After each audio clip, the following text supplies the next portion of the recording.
If I have to switch over to the dock. Live streaming is on. All right, it says live streaming's on here. And it says we are live on YouTube. So I guess we're live. So good evening, everybody. Welcome to This Week Unloaded, number 93. Getting closer to that 100 episode mark. And so far with us tonight, we have Mr. Rob D. from New York, otherwise known as the New York Outcast. How are you, sir? Doing well. Thanks for having me. Thanks for joining us, people.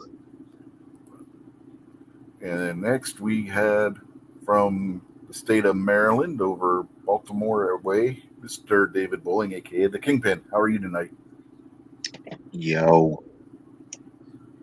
That's not an answer. Technically, yo is a very diverse answer because yo could mean hundreds of different things. Maybe not hundreds, at least 800 different things. Uh-huh. Sure. I guess we'll go with that. I sent you one, Squid. Check your email. I did send you the link. Man, Bob's got a link too, but he never comes in here. He always waits till Stacy jumps in and then piggybacks off of her. But yeah, I'm pretty sure I did send you a link already, Squid. So let me double check that. Yep, you should have the link, Squid.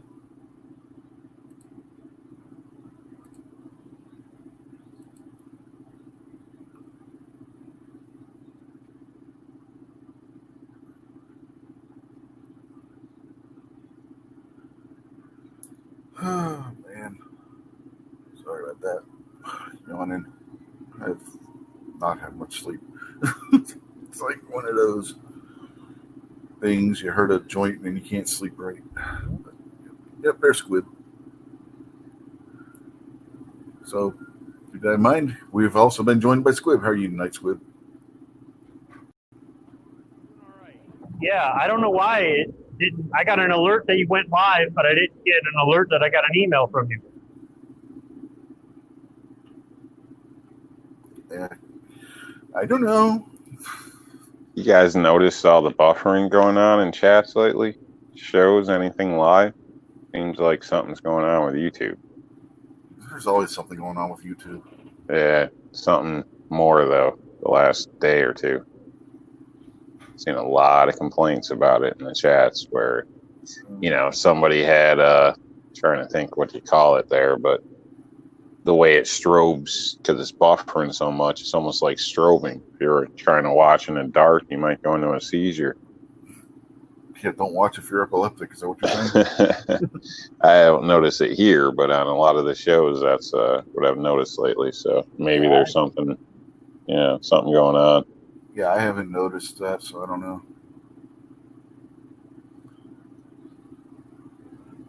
Anyway, we actually have topics tonight. So, do you guys want to start with crazy or evil?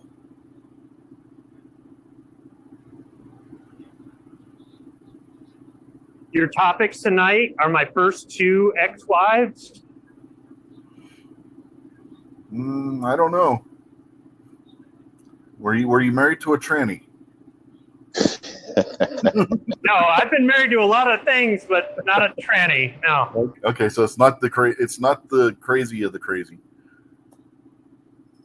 So one's out. How about the other? And the other evil? Well, was your wife a Black Lives Matter protester protesting a hospital that's treating two police officers that were ambushed and shot in the head? Yeah, I'm kind of out on that one too. All right, you piqued my interest, and I don't have to worry about anything coming back at me if I talk about somebody. All right, so where do we start? Super crazy or evil? Come on, guys, I'm giving you an option here. I can't get to the unmute button. Start with evil because evil is really hard to tolerate, but some people will tolerate crazy. Okay, we'll go with the evil then.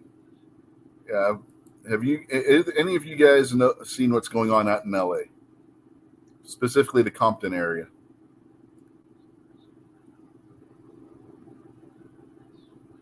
No. I remember the album Straight Outta Compton. Yeah, that's not this. Though the band that did that did have a song F the Police, so that could be related, I suppose, if you want to go through and go down that road. Because basically that's what you have going on right now outside of a hospital. Let me find my story. Here we are. Everybody seeing the story? Am I screen sharing okay? Yeah. I can see it. All right. Yeah. LA hospital. This comes from the New York Post. LA hospital treating ambush deputies inundated by protesters. We hope they die. And here you got a tweet from the LA County Sheriff's Office where they're updating their story from yesterday. One male deputy and one female deputy were ambushed as they sat in their patrol vehicle. Both sustained multiple gunshot wounds, are in critical condition. They are both currently undergoing surgery. The suspect is still at large. And here's the video. Let's see if the video will play. Yeah. So you really can't tell much from that video. And the only thing that the officers that were shot know, it was somebody that was of a darker skin color. They didn't really get a really good look at the guy before he shot them. All they know is a male, dark skin. They don't know if he could have been dark skin at the time. He could have been black, could have been Middle Eastern. They do not know at this point. And after all this is going on, and they do have the FBI is helping the Los Angeles County Sheriff's Department look into it. Last I saw so far on that front, they have no leads. So that's what's going on there with the video and everything. And the article continues. Anti-police protesters descended on a Los Angeles hospital where two deputies were fighting for their lives after being ambushed and shot in the head, chanting, "We hope they die," according to officials. The sick chants came outside as the two rookie officers, one a 31-year-old mother of a 6-year-old boy, were still fighting for their lives after being critically injured as they sat in their patrol car in the caught-on-camera ambush in Compton. To the protesters blocking the entrance and exit of the hospital emergency room yelling, "We hope they die," referring to two Los Angeles sheriffs ambushed today in #Compton. "Do not block emergency entries and exits to the hospital," Los Angeles County Sheriff's Department tweeted early Sunday. "People's lives are at stake when ambulances can't get through." Officers branded the protest an unlawful assembly and arrested two people who refused to move, including a reporter without credentials who ran towards the deputies, ignored repeated commands to stay back, and interfered with the arrest, the department said. Now, another story I saw, I don't know if it goes into this one or not, but not only were the protesters doing that, they were yelling at the police officers that were there for security, "You're next." Tell me if that's not a threat. Especially with the situation going on here. Oh, sounds pretty crappy. Yeah. So officers are just minding their own business and somebody comes up and caps them in the head. Sounds like a pretty crappy deal. Mm-hmm. And you got people there, yeah. Why are they complaining at the hospital? Well, that's where the two officers are being treated. So Yeah, so I mean, what's the problem with that? they're treating the cops. I guarantee that's what their reasoning is. Yeah, still not seeing the problem there. So I don't know. Now, the protesters' point of view, they should have let the cops die. Why treat them? Remember, in their minds, the police are the bad guys, not the guy that walked up to them and shot them unawares. Anyway, the article continues. Elias, I guess that's some local thing out there, identified the reporter as its own Josie Huang, who said she was released early Sunday and would address the sheriff's office claims soon. The ambush cops were not named, but were revealed to be officers who had served just over a year in the department. Okay, we already talked about the one being the mother, and the other one was a 24-year-old male. They were ambushed by gunmen in a cowardly fashion, Sheriff Alex Villanueva said at a press conference, calling it a somber reminder that this is a dangerous job. Every week across this nation, someone is losing their job in a line of duty, he said. This is just another grim reminder of that.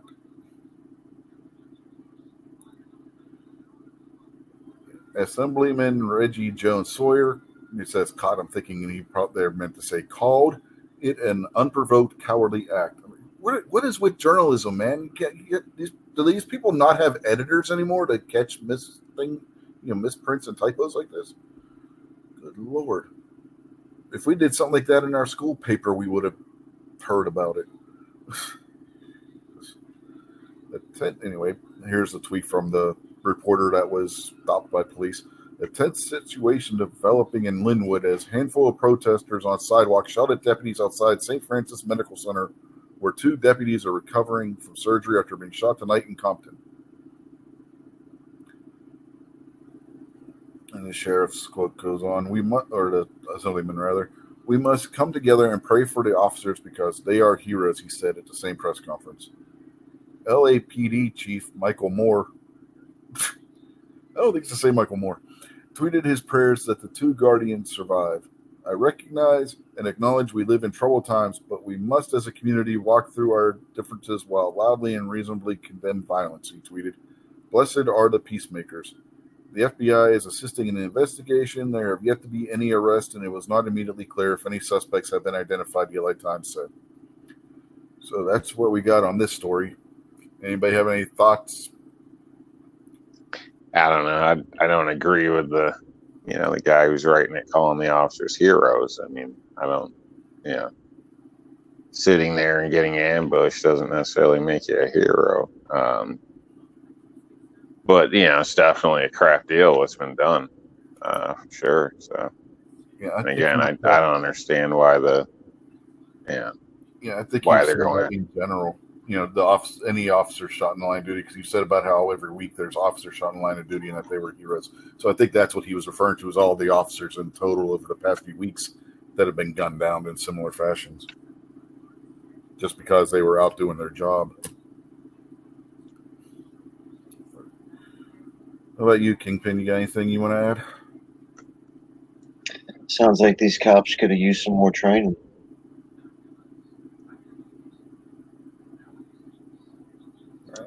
That's obviously sarcastic. Yeah, I figured that much. I'm trying to figure out, where do I go from there on that one?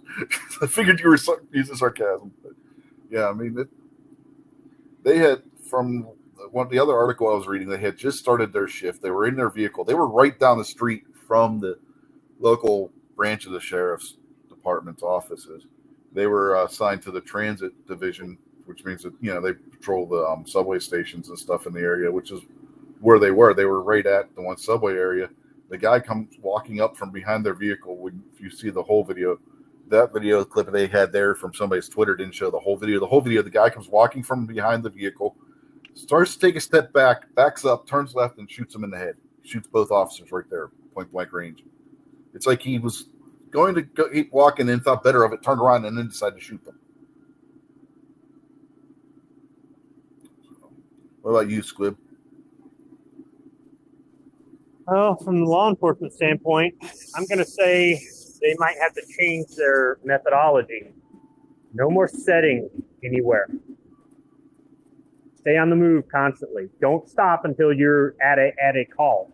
If you see something, obviously you're going to have to stop in order to make the traffic stop or arrest somebody or question somebody or investigate. But I think they're going to have to stay mobile, because if this happened and in the current environment, it's going to happen again and again and again. They're going to look for these guys when their guard is down.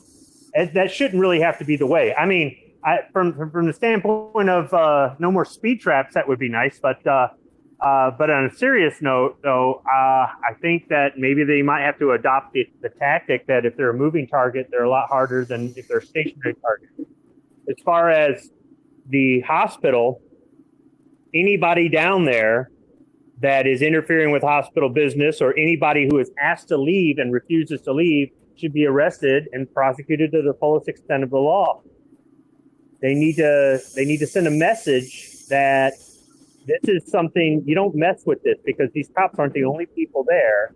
You're interfering with business. Now, when they had one of their protests in Lansing here a couple months ago, where they were going down there to protest the governor and her executive orders, and they were bringing their guns and their abortion signs and all the other stupid horse shit that didn't need to be there for that protest.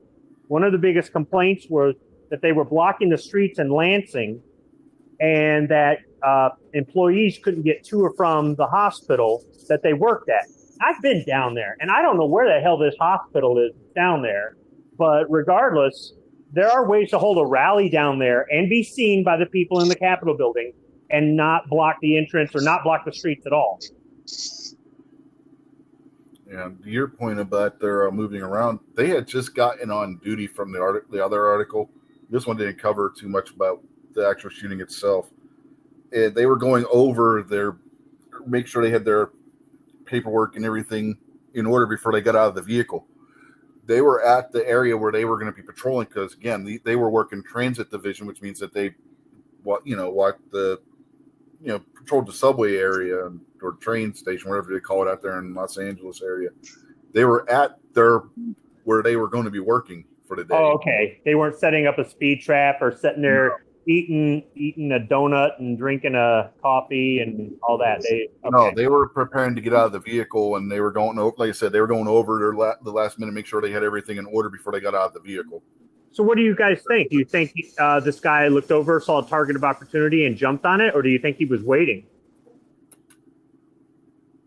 I don't have too much information. I would state from the sounds of what I hear, target of opportunity. But to the point you're stating about them, staying on the move and this and that, strategically for them, that would be a smart move. But to the public's perception of them, considering a lot of this is happening, in pocketed areas, there's still a lot of the public that aren't seeing this, where I've had lots of local people treat me nice of all different colors, and the normal jerks that, will flip you off for looking at you funny or something, or, whatever. But, basically pulling, distancing officers from the public may be interpreted wrong, which, again, might be the safer thing for them, but at the same time, is that going to help, ease the public, where in a lot of cases, the officer on the street, people wouldn't be that upset. It's not like that everywhere. I don't know if you get the point I'm making, but I'm not arguing for it either way. I'm just posing the question, would it, that might help them personally, but hurt their cause, if that makes any sense.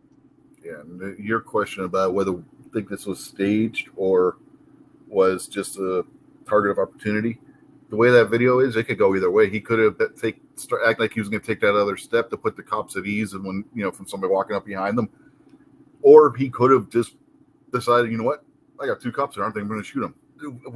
There's not enough evidence right now to determine either way. To be perfectly honest. If he was actually waiting, I doubt there would have been any hesitation. So, it probably would have been, There wasn't so much a hesitation. In and out as quick as possible, hoping you're not going to get caught or something. You can't tell from the video. He could have already had the gun in his hand when he took the fake step. That's what I'm saying. There's not enough evidence right now. Because I don't want to argue about something I didn't even see. I don't know. I'm just saying. That's what I'm saying. You saw the video I just showed. You couldn't really tell that he had a gun in his hand until he pulled the trigger, because of how grainy that video was. It's just, so there's no way to tell if that was a planned thing or if he just had a target of opportunity. Either way, it's a crap deal. It's not like it was a domestic or, police were, stomping on somebody's neck or something behind a parking lot and thought nobody was looking or something. This is it's a bad deal. So seems like that could have been anybody, and those, for all they know, they might have been the decent officers there. So, and they hadn't been on the job that long either. They had each been on the job only a little over a year. And the one's a mother. She's got a 6-year-old kid at home.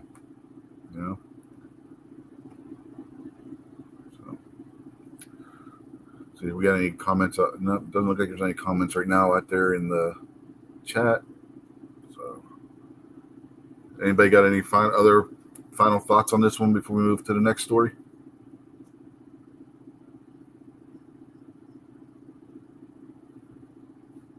No?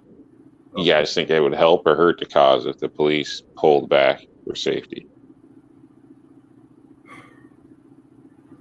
I don't know if that'll be. I don't know how good of an idea that would be either.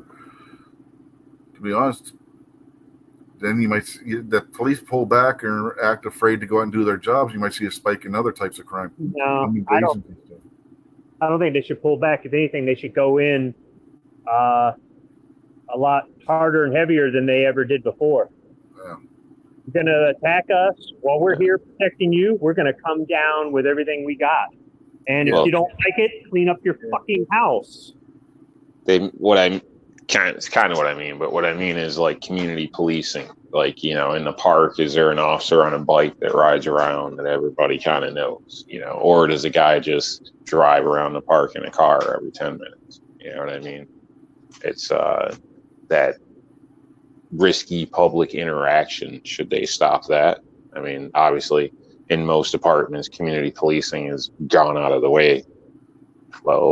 13 years ago, quite a while ago, but still.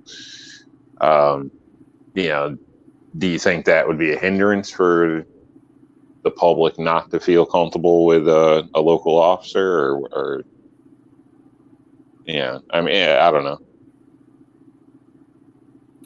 Well, one thing I do know is that when you look at the polls, take polls for what they're worth, but the majority of people and from every race in the country are saying that they do not want police defunded rather. So if that's any indication, the people want police out there.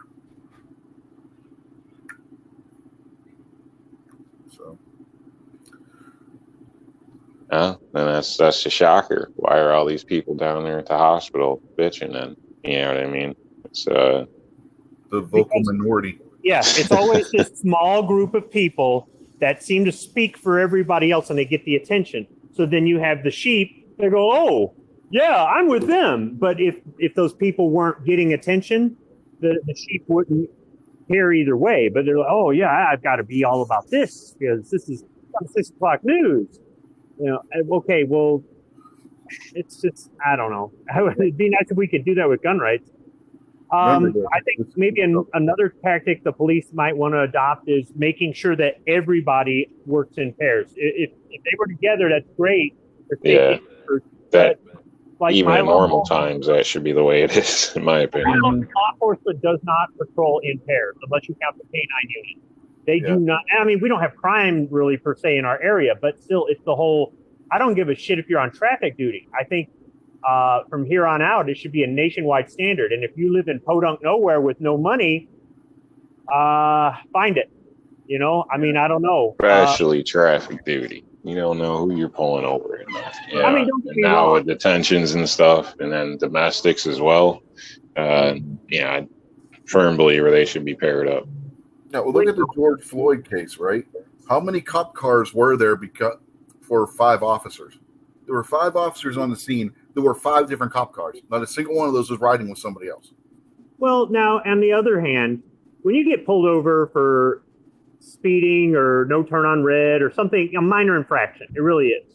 And you got attitude from one cop who thinks that they're freaking, I don't know, super cop or something. It's like, just give me my fucking ticket and let me go. Well, when you got 2 of them, one on either side of the car, and they're looking in there, and it's like, dude, run my shit. I don't have 1 arrest on my record. I've got nothing. Okay? I'm just some schmuck who didn't read the speed limit sign. Give me my, but when they want to act like you've got drugs or guns or you're trafficking illegals or whatever, it's like, dude, really? Come on. Yeah, they shouldn't press you like that. And I personally think they should work smarter, and one would be back away from the vehicle in case there was an altercation. They could, but if they address it a lot quicker.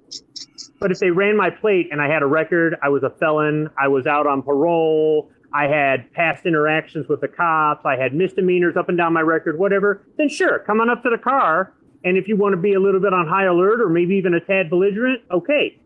But I mean, I've been harassed by the cops and I have literally nothing on my record. What?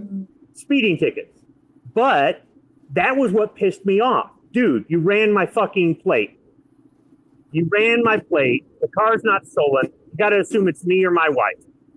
Well, I guess maybe it was because of my first two ex-wives. Maybe they thought they were driving. But still, the whole point is that's what pissed me. It wasn't that the cop was necessarily that they were belligerent with me. It was that they were treating me like somebody with an arrest record. Now, that doesn't happen every single time, but that's what pisses me off. It's like, dude, you've got plenty of time to run all my stuff, and you know who you're dealing with when you pull up. That doesn't mean that I have just committed my very first crime or whatever, but still, you know. But if the person has a warrant, if the person has a record or whatever, throw the book at them. I don't care. Don't get a record and you won't get mistreated. But when they want to treat somebody with no record the same way they would somebody with, it's really hard to gain public support.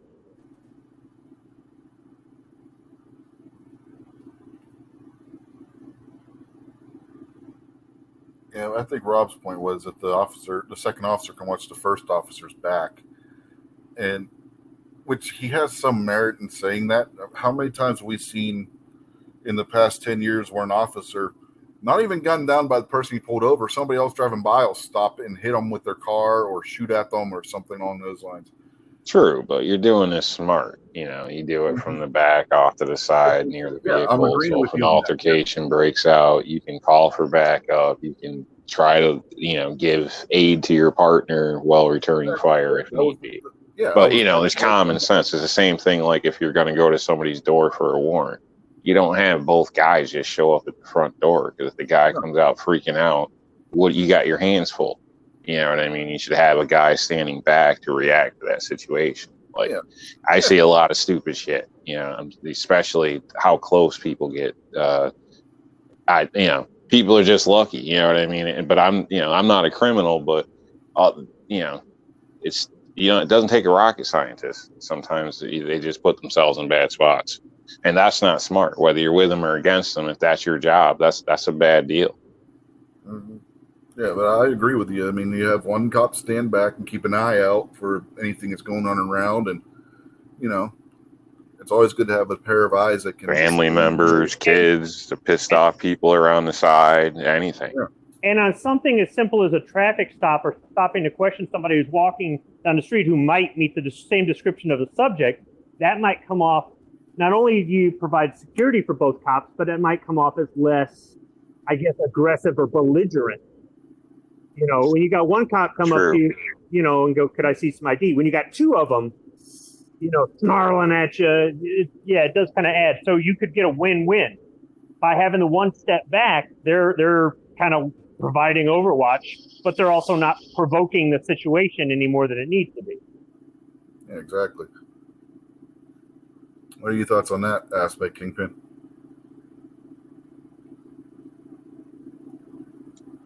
What aspect are we talking about correctly?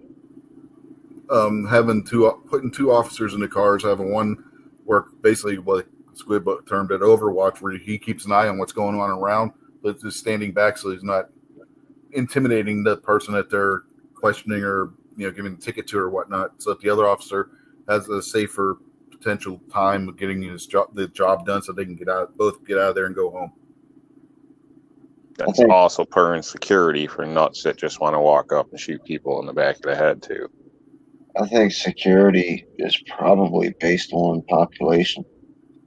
If you're a sheriff and you work out on the highway and you drive around for 12 hours a day and don't pull anybody over, having two people in the car is a waste of time and money.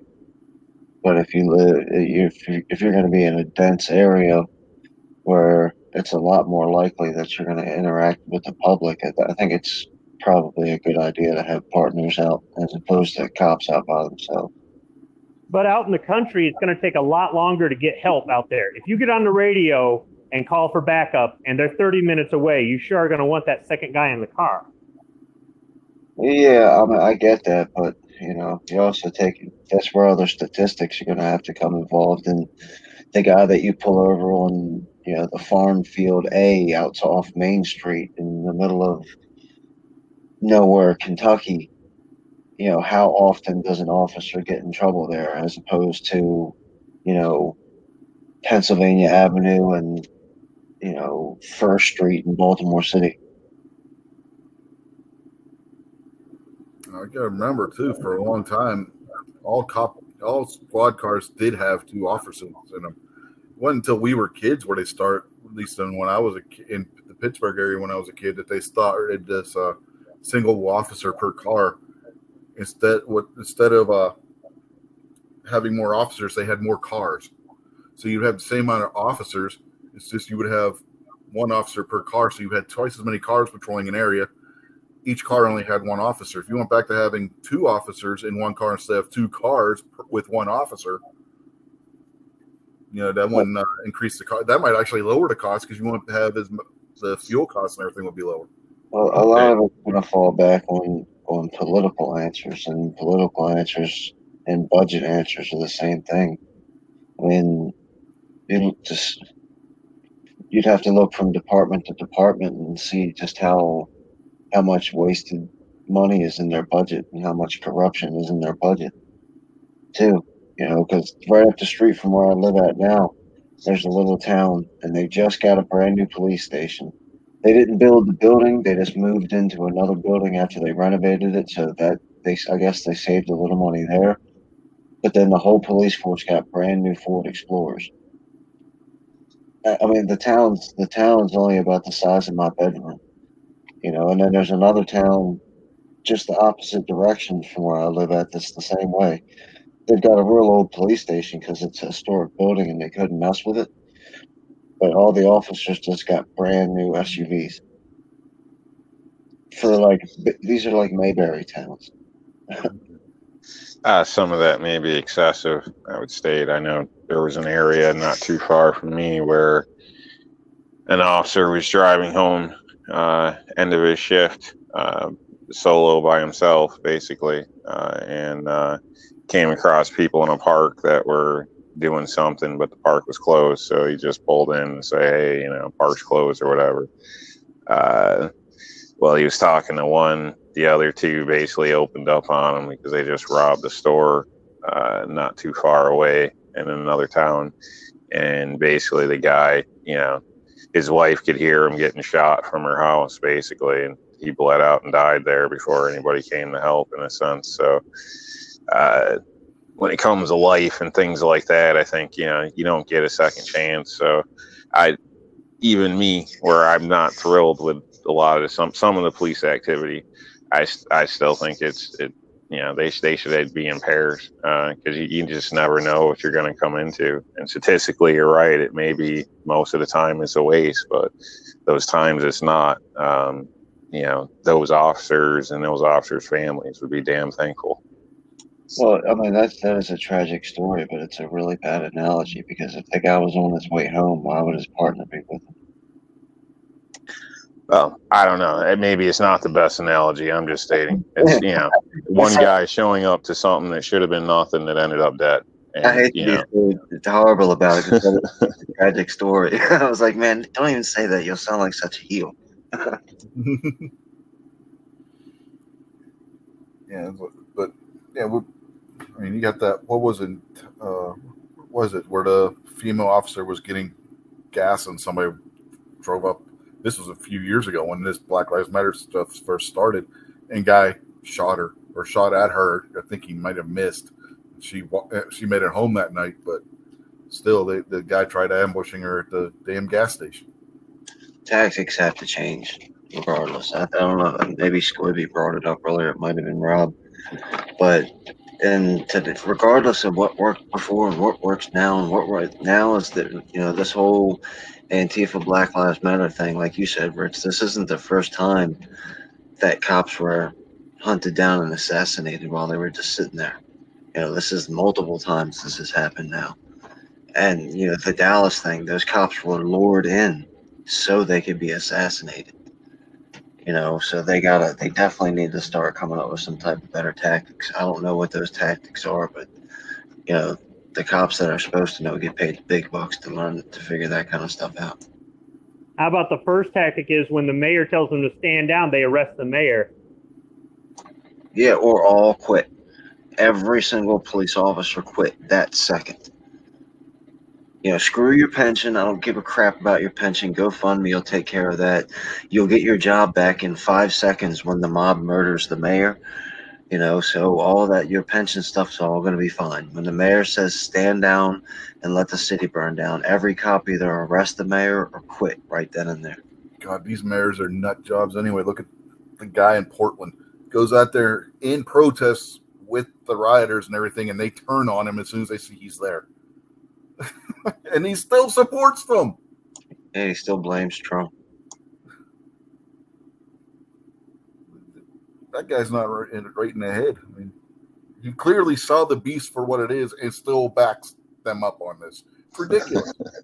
There's a lot of people not right now. It's in powerful positions. Well, see, that's the thing that I've been saying. The Democrats release these terrorists onto the streets because the Democrats think they control them. What the Democrats don't understand is they hate the Democrats just as much as they hate the Republicans, whatever. They hate Nancy Pelosi just as much as they hate Donald Trump. So the Democrats don't have control over these people either. You hear some guy took a crap in your yard today? No, but that's funny. Yeah. Protesters outside her house. I guess some guy took a crap and was like live streaming it or something as he did it on her yard. If you take your dog out and your dog doo-doos on the street and you don't clean it up, you face a serious fine in San Francisco. I'm pretty sure all over California, but I know San Francisco specifically. But They have those here as if well. you could walk out and take a dump and leave it there, and it'd be fine. But if your dog does it, that's big trouble. Mm-hmm. Yeah, that's one of the things they selectively enforce here. So depends what neighborhood, things like that. So that's one of the things I do have a complaint is, the right to selectively enforce laws. Because that's doesn't make things. It's not an even playing field when things can choose to be put in place or not or acted upon. So it'd be nice if that was kind of taken out of the picture somewhat.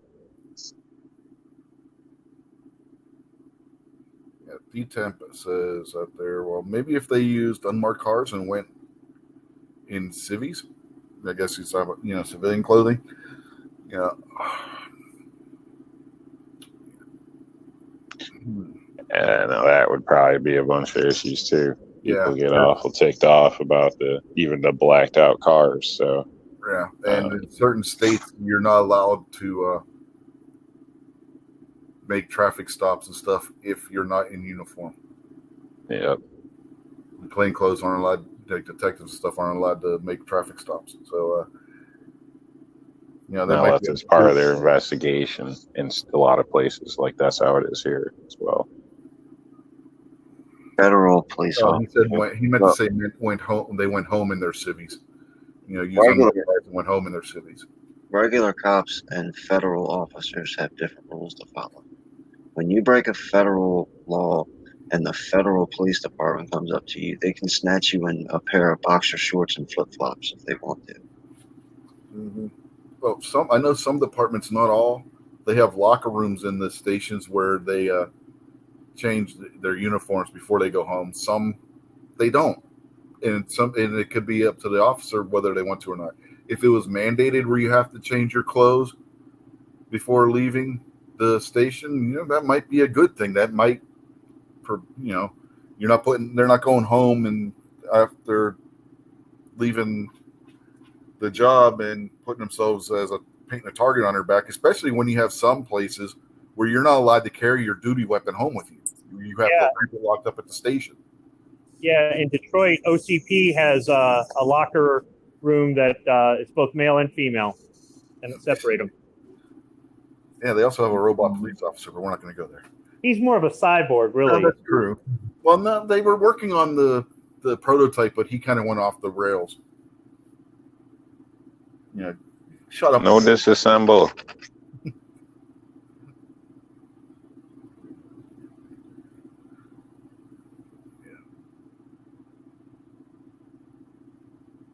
Yeah, I mean, I could see where if they What were are you nerds talking about? What? I said, what are you nerds talking about? RoboCop. Johnny Five. I haven't seen either one of those movies in ages. I thought Johnny Five, the Short Circuit, was actually better than RoboCop. Okay. Anyway, what was I? You made me forget what I was going to say, Kingpin. Damn it. I was going to say, yeah, but switching out of your uniform before you leave, I don't see how that could be a bad thing.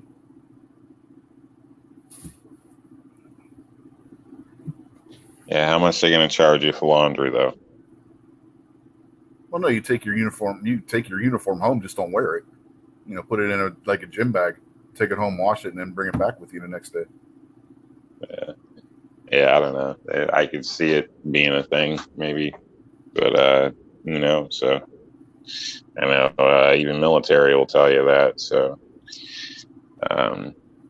be cautious. But How much they're gonna charge them for laundry? No, they should dry clean their uniforms for free. That should be part of it. That's an enticement to leave your uniform there. Yeah, usually don't work that way. I've known plenty of cops. Their uniforms are machine washable. You just take them home, throw them in the washing machine. Now the dress uniforms that they wear for like funerals and stuff, the jackets and stuff, those have to be dry cleaned. But the standard uniform, that's just machine washable. We wear a uniform here in the shop, the muffler man uniform, and there's a lot of shops that have that. And when you set up the uniform service, you get everybody's sizes and you get their name on the little, patch and all that other crap.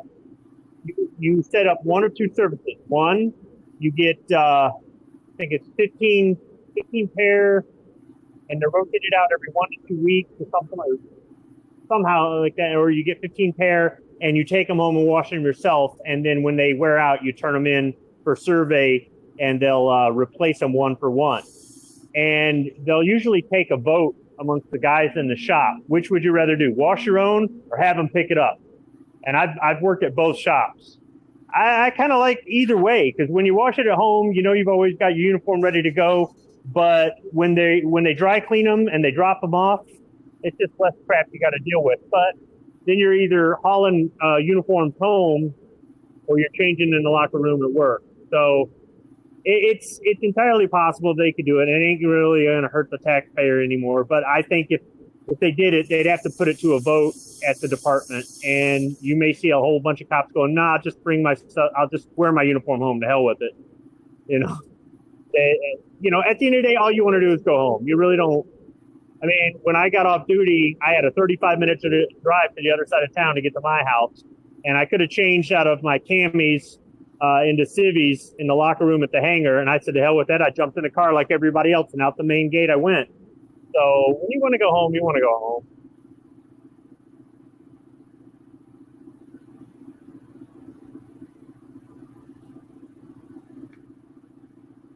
So are we done with this topic, or anybody got any last things they want to throw out there? I say skip the laundry service. The last time I used one, I ended up having to wash my stuff probably more than they did.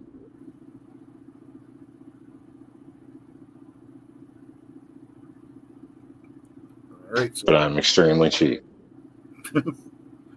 Yes, we know. You've told us this before. All right, just putting that disclaimer out there.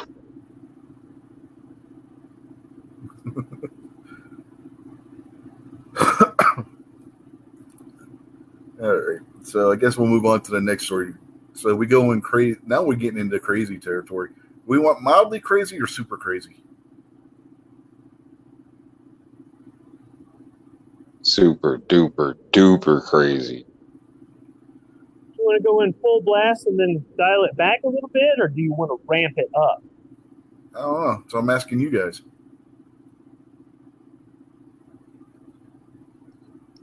Stomp on the gas, man. Okay. Rob says stomp on the gas. What about you, Kingpin? Take it slow or just floor it?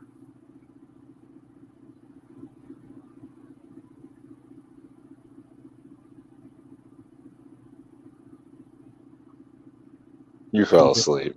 Yeah, He's scared. He's looking for the oh shit handle. Yeah. What about you, Squib? What happened? Nope, Kingpin's back. I'm hearing everything you're saying now, but I still didn't hear you calling me. Oh, yeah. I was just saying, do you want to go super fast, floor it, or take it slow? Well, I figured if we started off on evil, right, and now we're down to super duper crazy, we might as well start high and end off low. Let it flatten the curve, as you would say. So let's go as crazy. Just go downhill is what you're saying. Let's start off full blast. All right. So I guess that decides it then.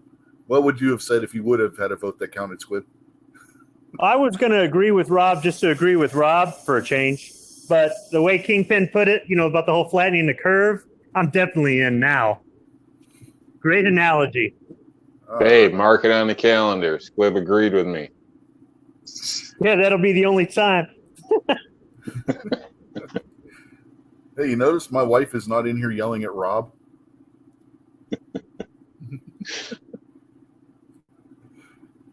All right. Did you tie her up? No, she's upstairs. But, If she's listening in, though, she's probably yelling at her phone. yeah. And the story we got now, again, comes from a New York Post. Trans Satanist anarchist wins GOP nomination for county sheriff. Okay, that is not what I expected when you said, wow. Okay. It's super crazy, isn't it? There's what this, in quotations, woman looks like. I mean, you just checked off every box on affirmative action there, I guess. Jeez. Well, no, wrong skin color. Yeah, but what if she identified, Not with that hair. If she identified that way, she'd have a perm. We've seen those people before. She'd have the big puffy perm. Or he, whatever. I don't know. Anyway. Aria DeMezzo calls herself a transsexual Satanist anarchist. And someday soon he hopes damn, I can't even read this article. I just want to laugh at it. Hopes his New Hampshire county will call him sheriff. DeMezzo is already beating the odds, winning the GOP nomination in the sheriff's race despite his libertarian leanings, his title of High Priestess of the Reformed Satanic Church, and his decidedly non-law and order campaign slogan, F the police. Yeah, you heard this right, folks. You get somebody running for sheriff on the platform of fuck the police. So you're mad. I get it. DeMezzo blogged Friday about all the hate mail he's been receiving since news got out of his nomination in Cheshire County, which from what I've heard is crackpot heaven in New Hampshire. But I was also upfront about who I am, he said, of his nomination, which he partly credits to the same kind of it's all broken sentiments that got President Trump elected. I don't know about that one. As for anybody who voted for her without knowing anything about her, he had this to say: I don't think that so many voters were just completely and totally oblivious about who they were voting for. Want to bet? Your anger is with the system that has lied to you. Your anger is with the system that convinced you to believe in it, trust it, and have faith in it when it's completely and utterly broken.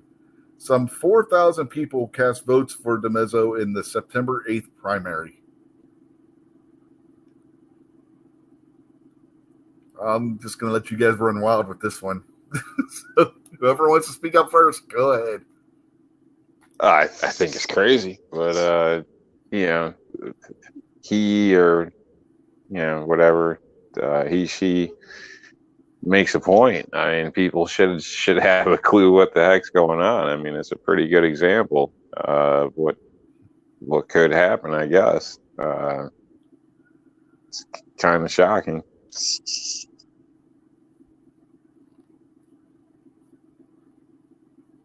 I think Squib is just in a state of shock right now.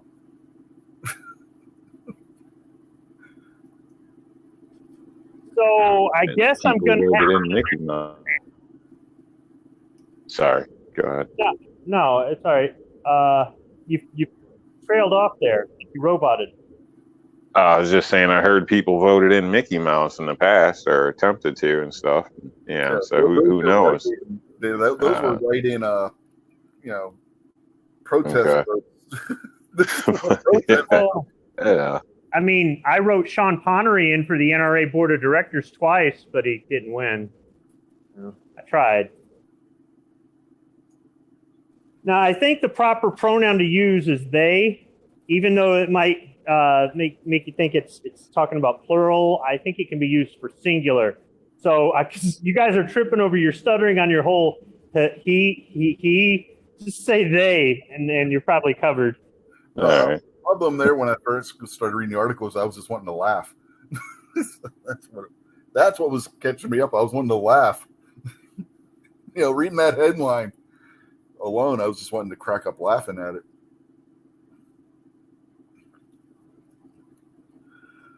How about you, Kingpin? Oh, I tried to tell people years and years and years ago to stop coddling these trannies. These are sick people. I don't give a shit what they do behind closed doors, and they're not going to blow it in my face, and who cares if all that nonsense that people are giving me every time I've told you that these tranny people are evil and dangerous. There you go. Go ahead and call me a bigot. Go ahead and tell me you don't care what people do behind closed doors as long as they don't force it on us. Here you go. Oh, I agree with you. But you already know that because we've talked about this kind of thing before. But yeah, definitely, it's definitely one for the Guinness Book of most insane things done in an election. Good Lord. There's multiple trannies that have taken elective office in the United States. Multiple. This isn't like a unicorn thing. This is just another one. Yeah, but it's not it. The fact that it's a tranny is just part of the insanity here. Yeah, I mean, it's more of the satanic and after police thing. That's what shocks me. Like after police, but you're going for sheriff. So, what's your platform? How do you plan on doing things?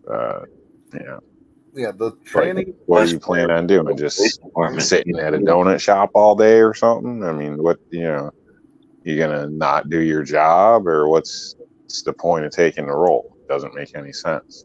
Like, What would be a better way of destroying a police department than being in charge of it? so they're gonna go around and arrest anybody that defends themselves against an attack by Antifa or something like that, or whatever organization decides to attack people. How many of these attorneys generals are letting these protesters off? They get arrested for burning a building down, and they're out with no bail. It's happening. Yeah, this is crazy. I mean, in a sense, and the sheriff's like the last kind of constitutional legal line of defense, in a sense. It's a shame to see the sheriff's department get, Yeah, the sheriffs are the only elected police officers in the country. Keep that in mind. Communist infiltration. Mm-hmm. This is absolutely communist infiltration for the whole system, from top to bottom. This is the fundamental transformation of the United States. And the whole anarchist, I don't know, it kind of makes me concerned because what's your moral compass? I mean, if you don't really have a code of conduct, then how do you approach somebody like that? You know what I mean? And then somebody like that's going to be an official over top of people. It just seems strange to me. I mean, maybe I don't understand enough about it, but I don't know.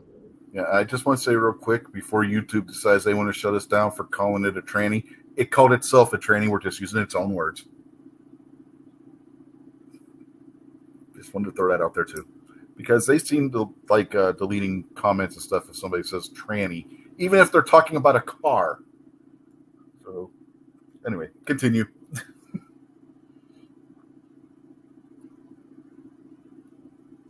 My point, I guess, on that is like, even to me, even if you're the KKK, at least I know where you stand and how to address the situation or this or that. But, if you have no compass or whatever, it just seems a little strange. And that might be another bad analogy or whatever, but I don't know.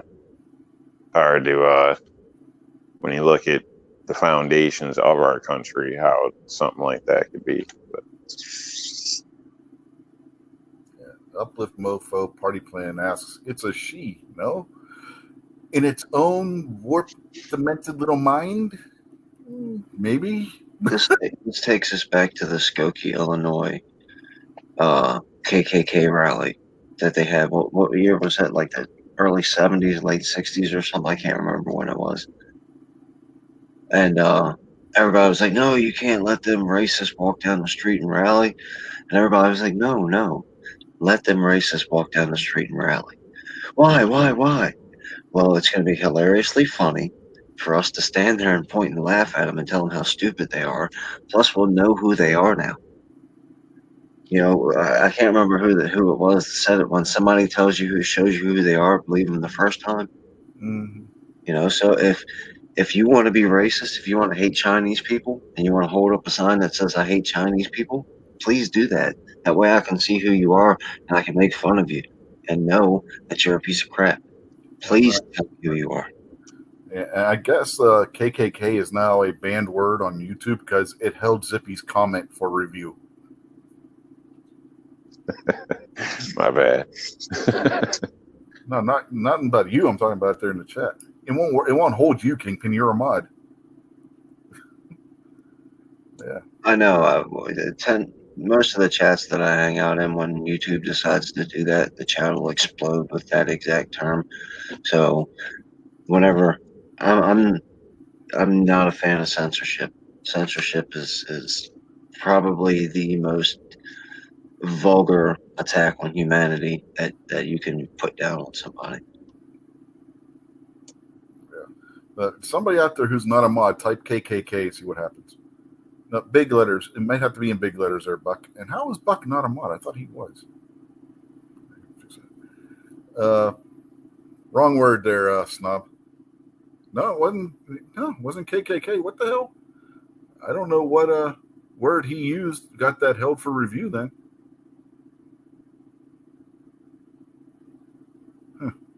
Was it blank? No.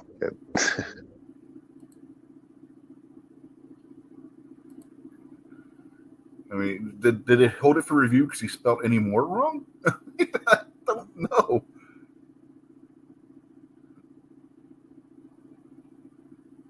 Now that would be funny if YouTube started holding comments for review because of grammar mistakes, spelling errors. Yeah, all mine would be disappear then.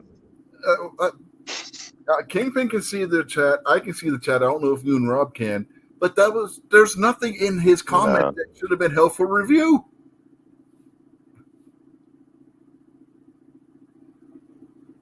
Read Snob's comments. Well, he's just saying my name over and over again.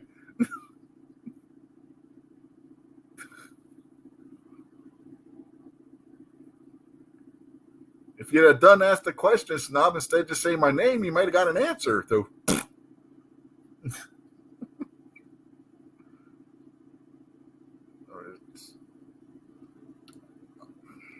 YouTube is going to be YouTube.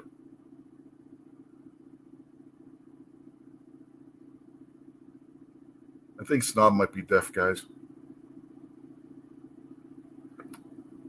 Snob has got perfect hearing.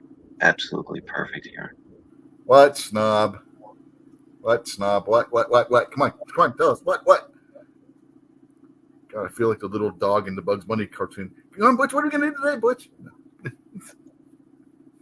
Now, you're going to feel bad when he says something that's absolutely the most fantastic thing you've ever heard in your life. You're like, wow, my life has changed forever because of hearing that. And now he's probably not going to say it because, the way you're treating him. All of humanity is lost out now. Thanks, Fred.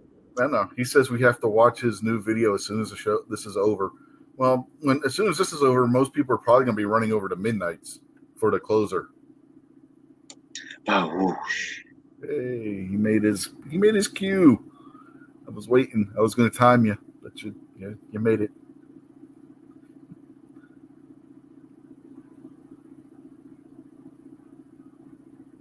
Oh God, he says there's something in there just for me.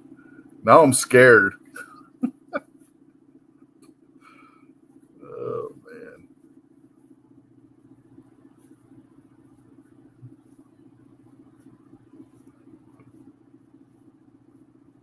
Just me, he says. You guys want to do some rifle talk? Do what? Talk about rifles. We still had some crazy stories, like the guy who got caught setting another fire in Oregon, or the 19 black people that want to start a town in Georgia. Oh, well, if you're going to continue to ignore Snob, then let's move on. I thought you were just going to ignore Snob. I wasn't ignoring Snob. I acknowledged him. He said that this whatever he put in there is just for me. I saw that. Sorry, Snob. I tried for you, brother. He just won't have it. That's the way he is. It's his show, his rules. Guess we're going to go talk about some kid that lit his feet on fire. I acknowledge what Snob said. Jeez.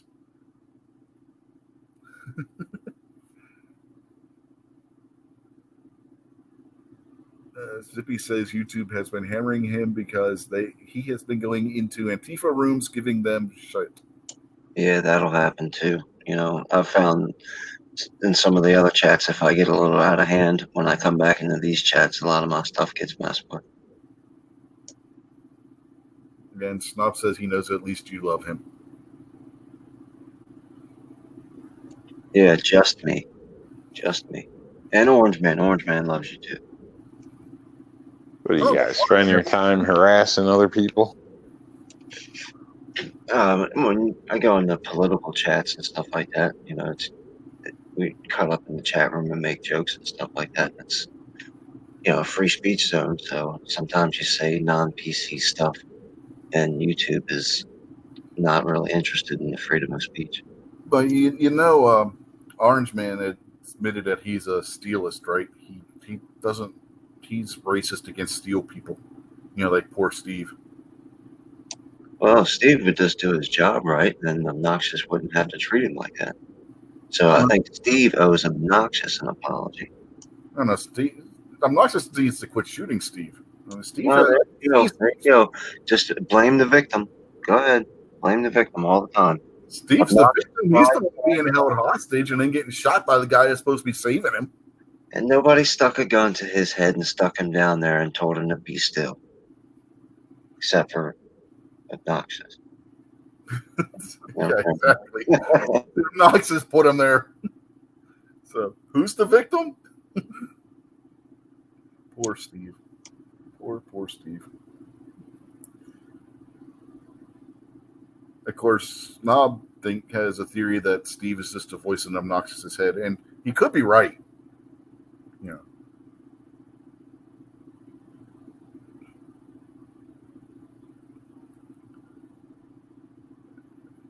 God damn, what were we going to talk about now? Well, if you want to talk about rifles, I guess we can do that. So what did you want to talk about? Oh, no, if you wanted to go through I thought you were done your topics. So please go ahead. I had 5 different stories we could talk about. Yeah, go into it. We can do that. That'll be more of a interesting conversation. We can talk about what I had some other time. Okay. So we're going slow. Let's see, what's the... Yeah, we'll go with this one. Because this is like a... What? Wait, let me go back over there. I forgot the screen share. Forgot what I'm doing here, folks. I've only been doing this. This is only the 93rd episode. All right. There we go. Get it together, man. Yeah. God's sakes. Yeah. Says the guy who doesn't even do his own live stream. All right. This one comes from the Daily Mail. We can have Wakanda. We just have to build it. 19 families buy 97 acres of land in Georgia to create black-only safe space town called Freedom, but whites are pro-African American applied who live there. Group of 19 black families bought 97 acres in rural Wilkinson County, Georgia. Goal is to establish a city founded by black families that would be a safe haven. Ideas brainchild of real estate agent Ashley Scott, and investor Renee Waters. They initially expressed interest in buying up the town of Toomsboro, Georgia. But when the town wasn't for sale, they looked for land nearby in the county. They hoped to clear the land for farming and create a man-made lake for fishing. Scott and Walter said whites who are pro-black people are welcome to join. Well, that pretty much covers the whole entire thing. No reason to read. Especially hot females. What was that? I said especially hot females. That's what they mean. What, that last sentence? Yeah. Yeah, I think that's funny. I got that next door where they curse out white people all the time, but they're always trying to sleep with one. Hilarious. Yeah, I mean, their little bullet points here, I think, covered the whole article pretty well. I just want to know what they consider to be pro-black people. Whites that are pro-black. And see if they give a definition of that. Yeah, but what's their stipulations?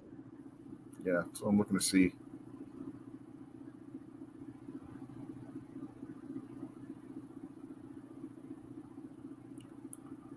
I don't think it says. I don't think it's anything too amazing or shocking.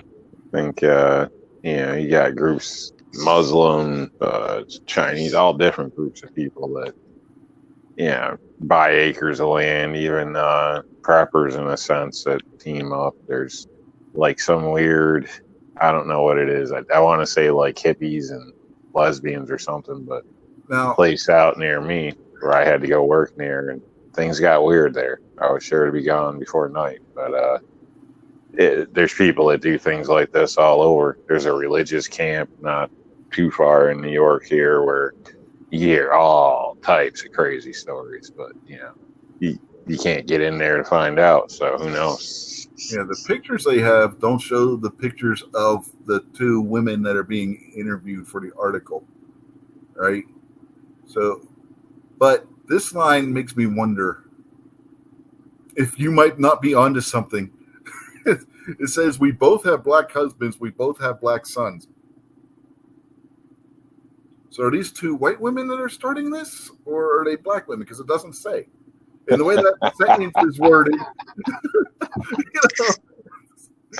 Oh man, this might be a slavery camp in another few years, but not in the way most people would think. Yeah, you see the way the sentence is worded, though, right? You see, and there's no pictures of them, so we have no. I mean, it's yeah. Or is that them there? Nope, that's them there. Okay, now we know. So nope, it's not a slave town. I wonder if it could be a reverse slave town, because again, it doesn't give any conditions on what they mean by being pro-black white person.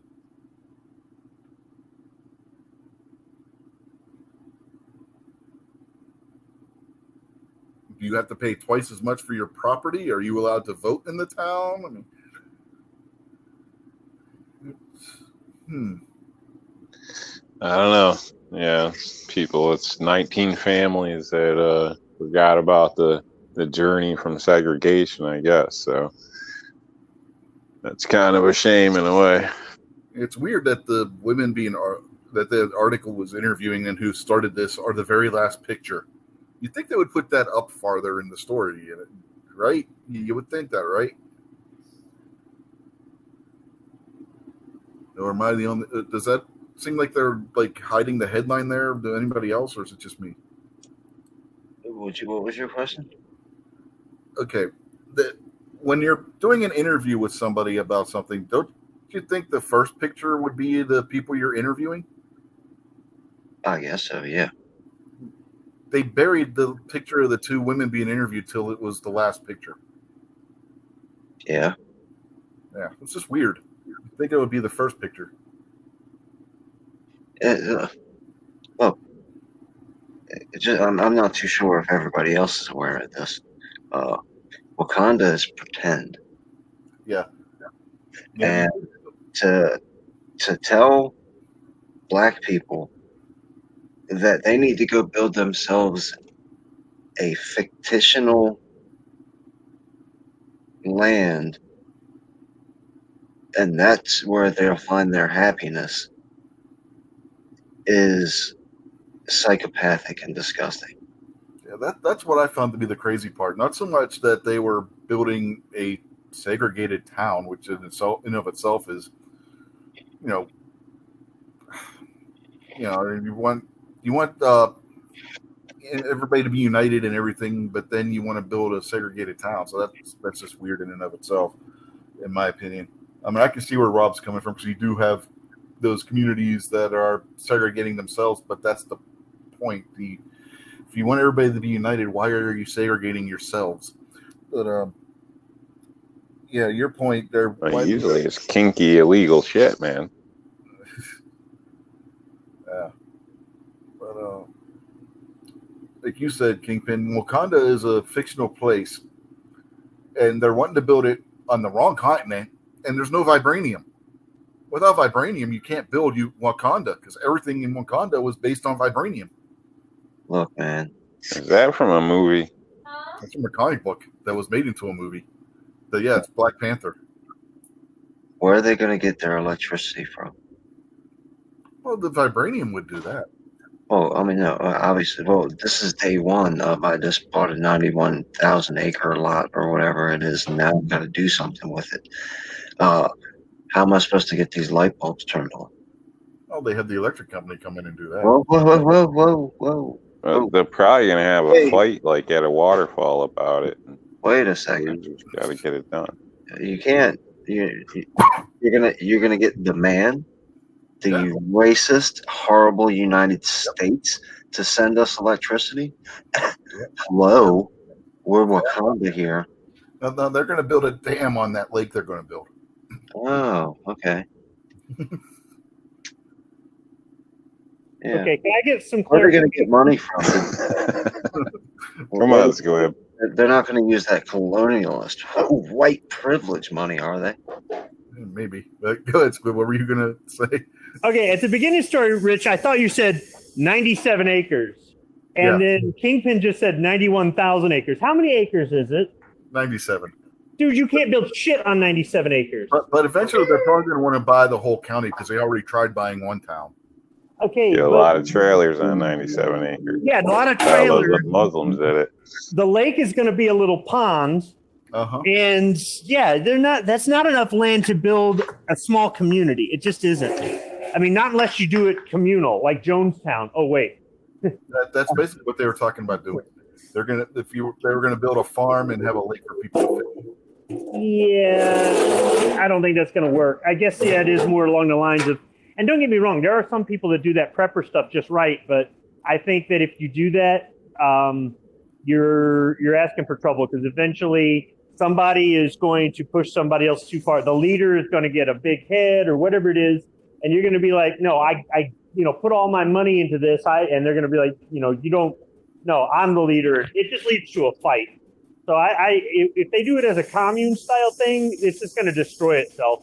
It won't be effective. That's not really a town per se. I mean, there's a place in Michigan called Idlewild. It's up in northern Michigan, and I'm not going to get this exactly correct, but what I remember in Michigan history class was it was founded by a bunch of ex-slaves, and here in the middle of nowhere, up in the woods, up in Michigan, is this all-black town. Now, I've driven past it. I don't know how many times. I never stopped in there. I was always in a hurry to get to my cabin because the weekend's always too short. But I don't know if it's still mostly black or if now it's all, condos and golf courses. Who the hell knows? But they kind of wanted a community where everybody kind of understood each other, and they could feel maybe a bit of security and whatnot, but it's a real legitimate town. So if they're going to do this, they're going to have to first off, they're going to need more land. And then secondly, they're going to have some sort of a charter. It can't just be some sort of a cult. Well, you know, the white people give up their land and stuff and sell everything to join in. We should go there and buy up all the stores. Buy up all the stores. We should go there and buy up all the stores and the post office and all that I shit. think I should mute that. Hey, remember, one of those women is a real estate agent. She's probably waiting for every little bit of property that's near that 97 acres to come up for sale, and then they can go and snatch it up.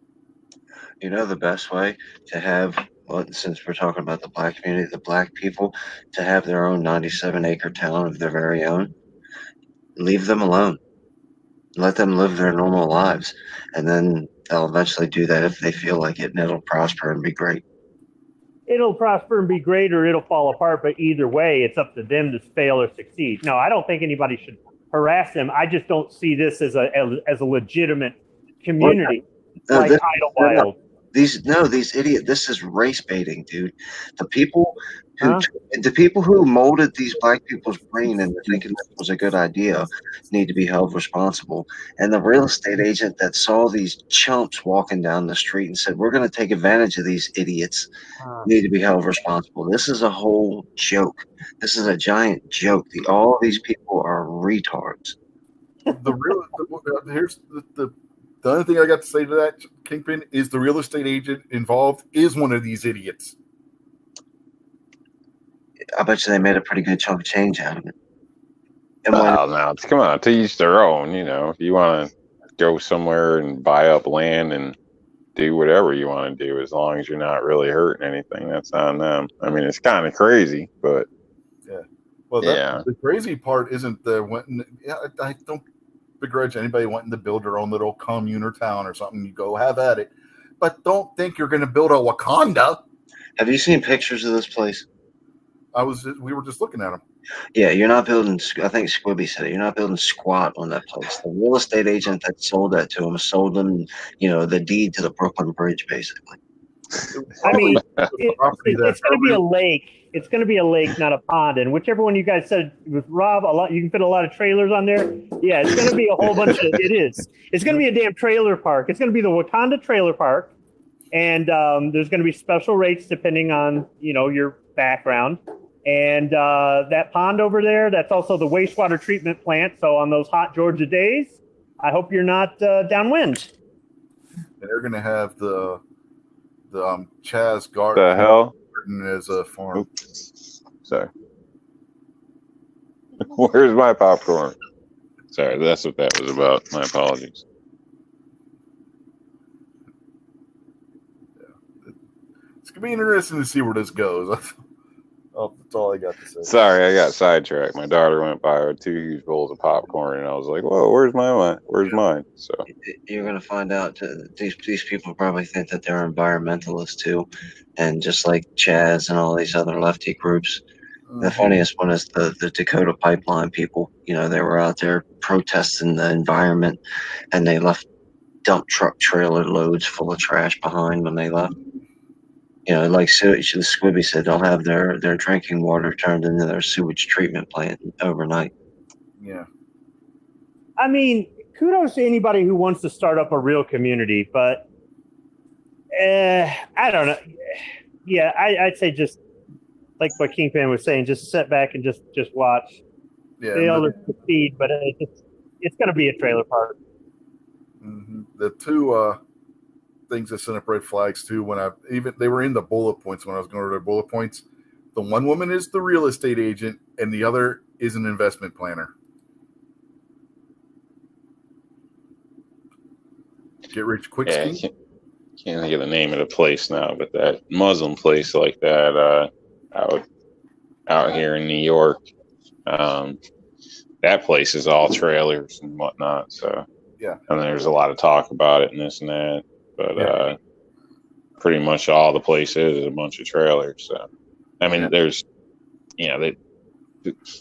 they use, I guess you could state, there's a lot of active area and whatnot, and woods, and it backs right up to a small airport with, dirt trails to it and all types of stuff. But it's not anything,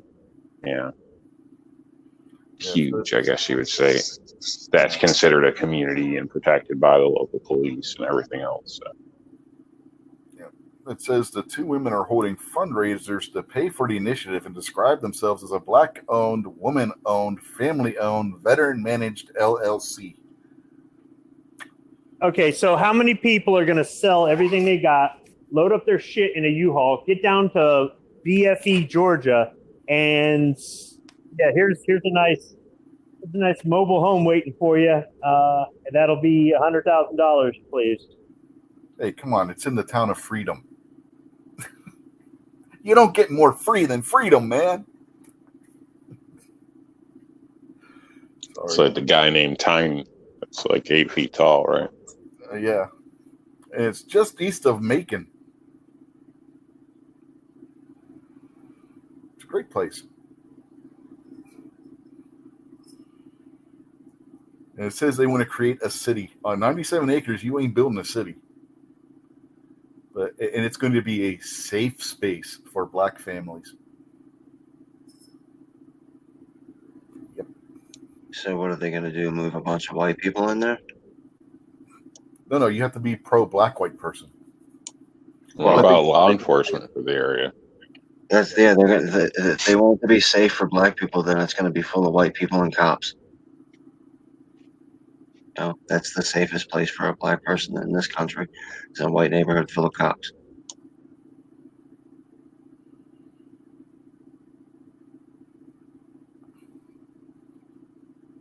So the whole idea just is absurd. I'm muted, but I was laughing the whole time, Kingpin. I'm trying not to. It's hard. I mean, Rich, I almost want to go back to the satanic tranny. I told you I had some crazy ones. This is all true stories. I mean, it's crazy. Now, I guess on that note, we can go over to the story from the Hill that I have. Well, one of 2 stories I have from the Hill. Yeah. Now we're getting into political stuff, folks. That's just as damn crazy. Because San Francisco wants to change the local voting age to 16. Because what could doesn't it violate federal law? Not for local elections. If they were to say that federal elections for like the president or the House or the Senate, yeah, that would. If they're only limiting it to local elections like school board and sheriff and stuff like that, no, it doesn't. But if they don't do a separate ballot by mistake, of course, and that 16-year-old votes in the presidential election, then... So wouldn't that mean they can go to war and, you don't have to pay child support past 16 and if you wanted to, you can throw them on their ass and everything else too? Well, no, because Obamacare says you have to pay for their health insurance until they turn 26. Oh.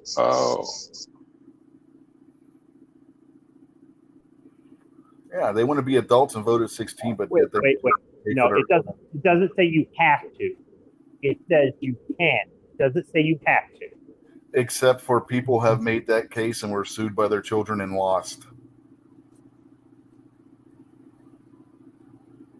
Maybe in a communist state, but no, I'm not. No. The president's already been. So you can't buy a beer, but you can vote. Yeah, and by the way, that was in federal court, not a state court. And there's more to it than that. And I'm not buying that.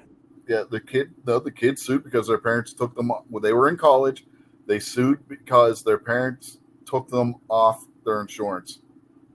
And because it's a federal law, it's federal jurisdiction.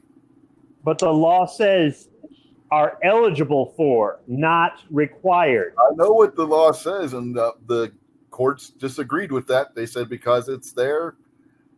And remember, the courts have sided with Obamacare every time something's come up with Obamacare. I personally think this is just straight crazy because, there's a lot of adults that got no idea what the hell they're talking about with politics. Or even worse, you think you know, but you don't know. I mean, They're pushing this in a couple counties in Maryland. It's crazy. And Yeah, you can bet the school system would be working with this and pushing whatnot, in classes right before they'd be going to vote. So it's funny you mentioned that there's counties in Maryland that are doing that because the article actually cites one of the towns in Maryland that's already done it. Yeah, and they also let Largest that illegal immigrants vote in Maryland in local elections, and statewide illegal immigrants can get bank accounts. And yeah, Tacoma Park right there. Tacoma Park sucks. Tacoma Park, Maryland passed the measure in 2013 allowing people as young as 16 to vote in local elections. Yeah, they give illegal immigrants bank accounts statewide. They give them driver's licenses statewide, and they allow in Tacoma Park illegal immigrants to vote in local elections. it's crazy. Shouldn't be happening. Mm-hmm.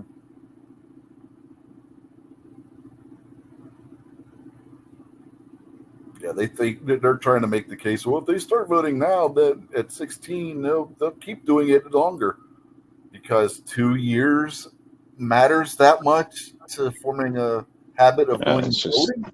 easier to persuade. Yeah. I'll do my normal. I live in Maryland, and you don't. Public service announcement. Be careful where you live at. If you're listening to this live, replay, whatever, anyway, just pay attention to what happens and don't Maryland your state. Montgomery County, Maryland is one of our politically stronger counties. Years ago, maybe as early as, say, 5, 6 years ago, Montgomery County was like the 5th richest county in the whole country. Had some of the top schools in the whole country. It was one of the best places to live in the whole country. Now, just last summer, they had 11 cases of child molestation. In 1 month, 11 cases in one county. I could go on and on and on just about Montgomery County, Maryland. Now it's one of the worst places to live anywhere. It's a shithole. So pay attention to what's happening in your local areas. And, if you live in County A and your friend lives in County B, just because your friend lives in County B, don't say, oh, screw him, I can't vote over there. Why bother telling him about it? Go over and talk to them about the politics in their counties. Wasn't it Montgomery County last year that had the multiple killings by MS-13 that made the news? Montgomery County is jam-packed with MS-13 because our glorious state government said that all the immigrants that you're catching on the southern border, you can bring them to Maryland. That's why I get so pissed off when Government's been hijacked, man. a whole bunch of border staters start screaming about this wall. We need a wall on our southern border. If you don't like it, I don't care what you like or not. You don't know what you're talking about if you don't like it. Maryland is not a border state, not even remotely close. All those illegal immigrants live here, and they hack 13-year-old girls' heads off with machetes for the fun of it. That's not being sarcastic. That's literally what they do. Yep. Anyway, getting back to this article, Representative Grace. Can't even bring up all the rapes. Yeah, and rapes and rapes and rapes and rapes and rapes of children. These are children that they're raping.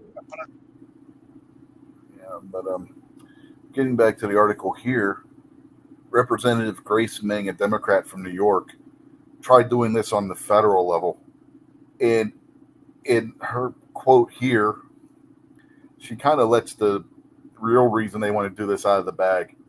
She says, I'm always inspired by our nation's youth who have demonstrated wisdom, maturity, and passion on issues like social justice, gun control, and climate change. There's the reason why they want to do this, folks, right there, to push their agenda. They think they can convince these kids. They're all red flags to me. To vote for them. What they want to do. To take our rights away.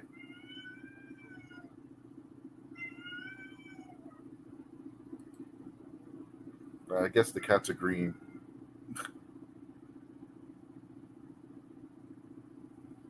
Stop sitting on it. He runs his mouth all the time. You should know that by now. He interrupts this show more than my wife does.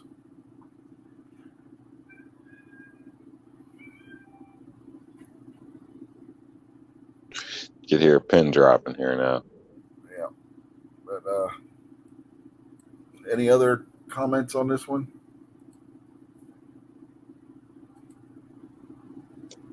Don't forget Kamala Harris said all these kids are stupid. That's like the only thing she's ever said that was true, but she said it. Oh, and Presley also tried getting that passed, but fairly recent. And she tried it last year. You know, Ayanna Presley, the member of the Squad, she tried doing this in the House and received all of 126 votes, which means it did not get the simple majority to pass on to the House. Even Democrats were like, no, we ain't voting for this.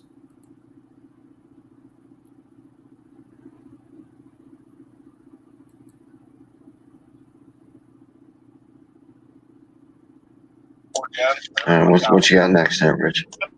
Huh? What's next? What's next? Crazy guy in Oregon. And it's not G23. In Southern Oregon charged a 44-year-old man with first. Yep, stupid autoplay.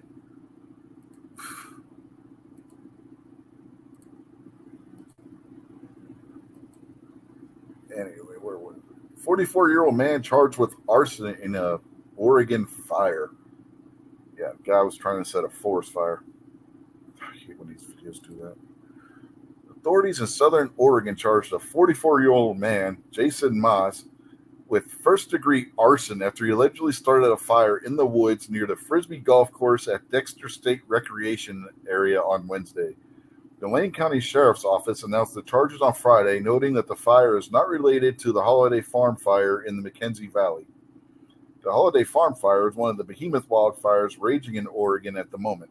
Is it really a wildfire if somebody intentionally said it, though? It's not. Anyway, officials announced on Thursday that the fire spread to at least 145,000 acres. Now, you can build a town on that, according to the Register Guard. The fire mass is suspected of setting was only 5 foot in diameter, according to the sheriff's office. The fire was in a wooded area and was approximately 5 feet in diameter before it was extinguished by two people playing frisbee golf in the area, the sheriff's office said in a statement. A man in a minivan was seen leaving the area shortly before the fire was discovered. And this is the guy that was arrested. Holy crap, it is G23. Yeah, it might be, actually. Well, no, it can't be. Well, he might be out on bail. Well, we don't see him with glasses, but maybe he wears them off camera. Yeah. Don't forget about bail review. They might have had a bail reform so he could get out just from his run recog. Yeah. Deputies are arrested en masse on Thursday in relation to the Dexter fire. While this fire was discovered and extinguished before it grew in size, the potential for the fire to have spread quickly was there, the sheriff's office said. We are thankful for the community members who spotted and extinguished the fire before it was able to hurt anyone or cause any structural damage. Though unrelated, the charges against Moss came as wildfires rage on across the West Coast, including Oregon. At least 7 people have died from fires in the state so far, according to the Oregonian. This guy got like any mental history or, no an arsonist or, anything like that? Or I just read the whole article. It does not say. So I don't know.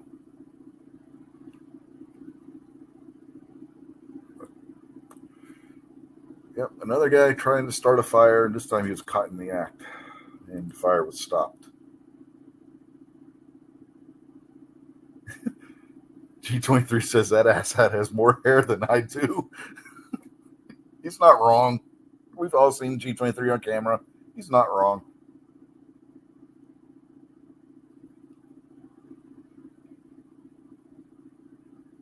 did it say anything about him having a Glock when they arrested him? No. Okay. No mention of a firearm. And the guy didn't say like he was looking for his sights or something. Yeah. The Japanese tried to set the Oregon forest on fire in World War II, but they were unsuccessful also. Isn't it mandatory for cops to carry around a bag full of Glocks and a bag full of crack so they can leave it at every crime scene? You would think that. Might just be the cities. Yeah, good point. Yeah, but so what you're saying, Squib, is that there were a lot of people playing frisbee golf back in the 1940s?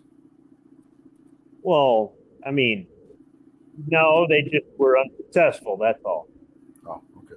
I thought maybe you were hinting at there were frisbee golfers that caught the Japanese and put the fire. Why were they unsuccessful? Was it the wrong time of year?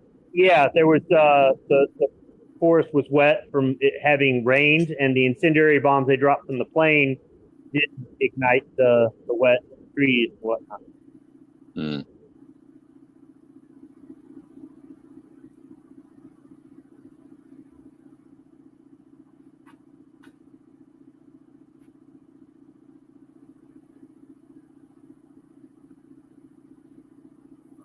Oregon, just asking for a big fire. That's all. They've been asking for it for years. Well, they got them. It's all G23's fault. We all know that. The big problem is these idiots in the media keep calling it, and politics keep calling it climate change. Mm-hmm. Well, that's because climate change can cover anything. G23 said that's how I got my Glocks, LOL, free along with the extra check or extra crack. Yeah, climate change usually leads to taxes, regulation, carbon tax, all that type of stuff. Usually condensing people into populations. I mean, those are bad words in a sense. How it's used nowadays, I think. So, under the guise that a lot of cities take, ordinance in a sense, it's like almost like some of these bills where it sounds good, but then when you start looking into some of this stuff, it all seems pretty sketchy to me. So, not something I'd encourage usually. Last year when Australia was on fire, they were screaming about, it's climate change, and they didn't have one mainstream media in the United States cover the 200 arrests for arson that caused all those fires. It's not. The media wants to call it climate change instead of calling it arson. Climate change, they can say anything weather related. It's climate change. If Yeah, it gets too cold, it's climate change. If it gets too hot, it's climate change. If it rains too much, it's climate change. If it doesn't rain enough, it's climate change. That's why they label it that way. It can cover before anything. We populated everywhere and spread out so much in a sense. Lightning would hit the forest would light up on fire. New growth would form, and that's the cycle of the forest. But when we stop people from burning or leave things erect, then that's going to create a problem down the line.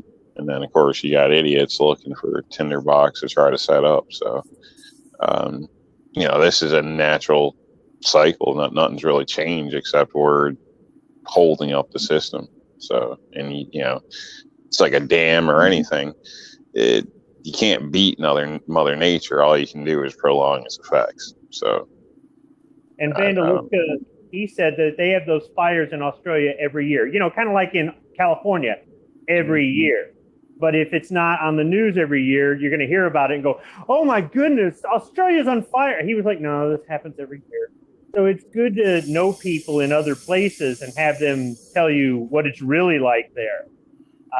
So I think as long as we use things like social media to network out with each other, because on the news, whenever they put those California dude, I lived in California. It happens every year. The mudslides happen after the fires because the fires burn away the foliage that holds the hillside together. They get a whole bunch of rain at once. It's the only rain they get all year. It causes the mudslides. And it happens every single year. It's just like the hurricane. I used to live on the coast. Hurricane is just another storm. To the people there. Unless you got a house on a beach or you're right next to the river, you're fine. Unless you're, stupid, like when people. Those people are idiots. What? the people that live right on the edge of a river or a cliff. I mean, come on, that's just dumb. Or the beach. I mean, and those are the expensive houses, or the people that go surfing in the middle of the hurricane and stuff like that. You don't always have to evacuate. Yeah, you board up and you fill the bathtub with water, all this other stuff. But I mean, these are normal things that you know. But if you've never lived there, ABC News will report it, and you'll be like, "Oh my, it's terrible!" It's like, no, dude, this is just another storm. You're used to it. So that's the way they manipulate the news. Is they sensationalize it, and there are so many people that their world is their little bubble, and anything outside of that bubble they don't understand, and they don't want to understand. They just want to have it told to them. So that's why people believe climate change or global warming or whatever the fuck you want to call it, because they can't look around and go, yeah, I remember 20 years ago we had a bad storm, or why was it cold really 5 years in a row, and then the sixth year it got really hot, or why was it hot? Why do we have some really hot summers, and then this summer it's been mild? And if it was really climate change, you would see real change, but you're not. Get control of your pussy. Baby claws. Kitty cat. Anybody with old kitty cat?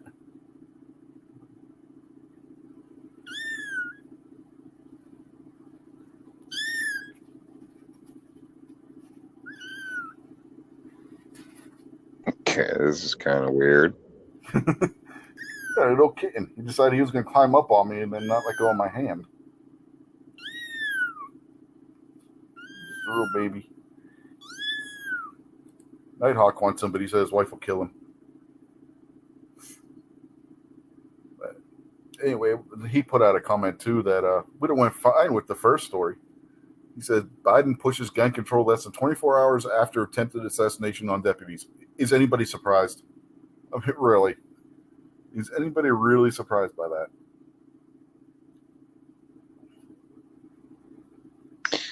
No, not at all. I bet you I can tell you something that is surprising. Midnight's already sent his links out, so we're going to have to start repping this up. So more than likely the gun was illegal and the guy was a criminal anyway, but that'll make no difference. Yeah. We got to start wrapping this up because Midnight's already got his links sent out. So, which is shocking. Shocking. Goes right along with the topic of this. Midnight's links are early. Anything you want to plug or anything you want to say before we go, Rob? No, just thanks for joining us, everybody. It's been an interesting conversation. Have a safe night. Take care. Yep. Thanks for jumping in. What about you, Kingpin? Have a good night, everybody. See, Kingpin won't plug his own stuff, but go over there and watch Kingpin's channel. Since he won't plug it, I'll plug it for him. What about you, Squibby? You got anything coming up? Anything you want to say? Well, just thanks for the invite. I'm at work a little bit late tonight, so it's kind of nice to just have the company. Appreciate it. And those were some messed up stories, man. I told you it was a bunch of weird, evil. I wasn't lying.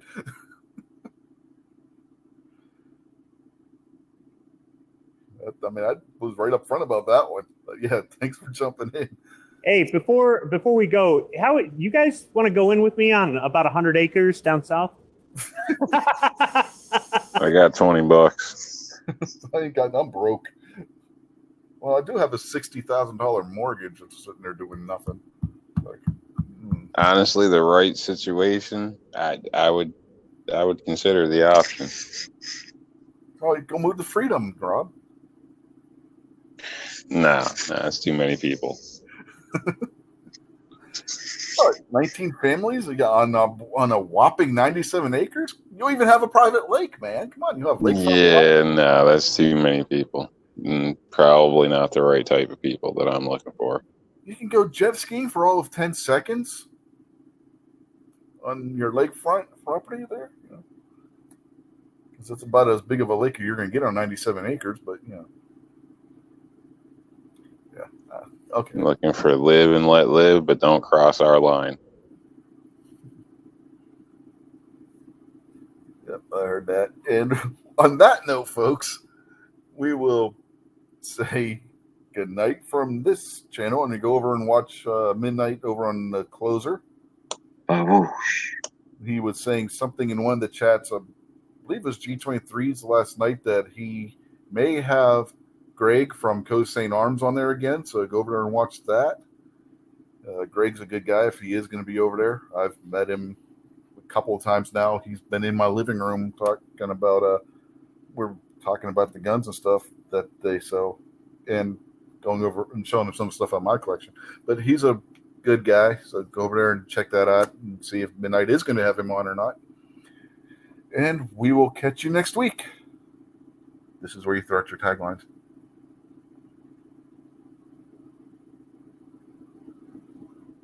More, please. More.